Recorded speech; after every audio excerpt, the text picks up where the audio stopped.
I am Isaac Koyadako, student of Cerritos College.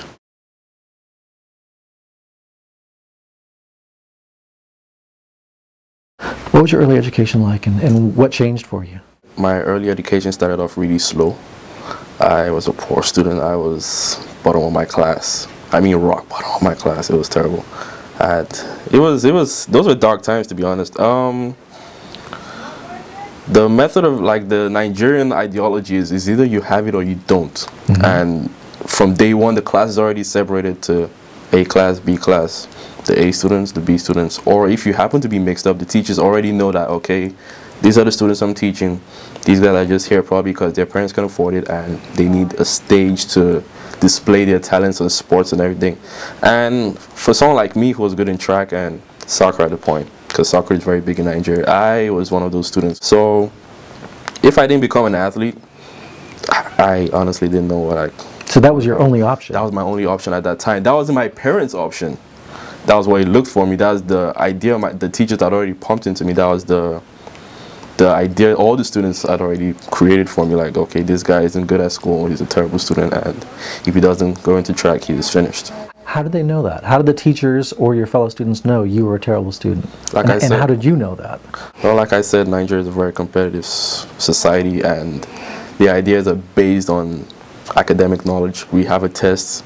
Whatever you score in that test is who you are. You get an F, you're an F student. You get an A, you're an A student, and that reputation stays with you all the way. So I was an F student, and everybody just assumed you're stupid. You're here now, and your sights are set on Berkeley. Mm-hmm. So something's happened between that point where you were the F student, you weren't studying, mm-hmm. you felt you wanted to do something for your parents, you knew you could do it yourself, but you still had this identity pinned to you that you were not a good student, you're an F student. Okay, let me make a reference back to the point I stated when I said I actually picked up the book to study. We had a test, biology test. I can never forget it. It was about balancing equations. At that point, I was in high school, I think. Yeah, high school. It was about balancing equations, and I was the only person who got an A in it. So I passed the test. I got an A. The only person who got an A. And hey, this is somebody who got an F. So all fingers fly out. He cheated. Blah blah blah blah. Then she said, no. Like, I know he did not cheat. And you know, that faith already that she put into me, like, for somebody who knows I've always been failing to stand up for me and say, no, you did not cheat, that moved me. So we had another test again, and I got an A again.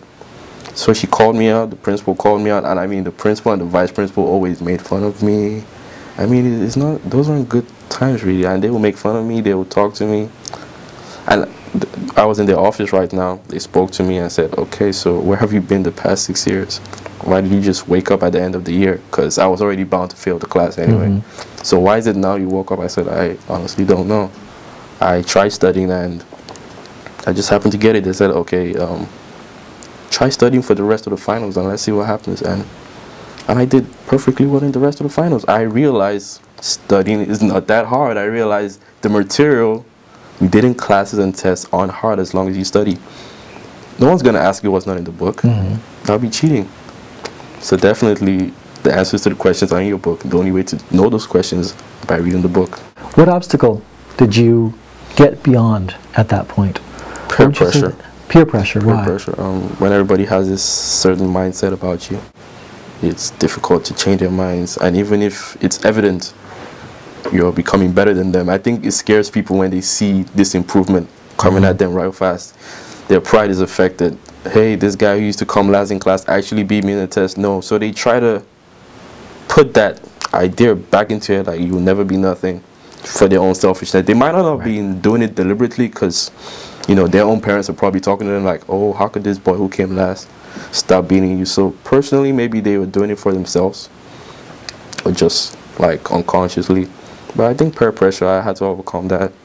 People just kept like talking down on me, but after a while, I think they shut up. And when you started getting those grades and realizing you can be an A student, not an F student, did you immediately start to think, I need to expand upon my studying, I need to extend my schooling, I want to go to Berkeley? Berkeley just came up when I was here in Cerritos, and I took your class, took Dr. Namala's class, and everybody started encouraging me, like, wow, boy, you can actually go to good schools if you want to. Mm-hmm. And I thought to myself, like, okay, if these people think so and they've been here, then let's give it a shot.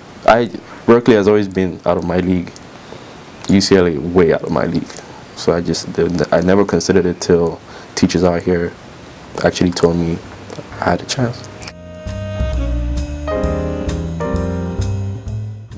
Determination. Where it comes from? Determination, focus, and having the right people around you.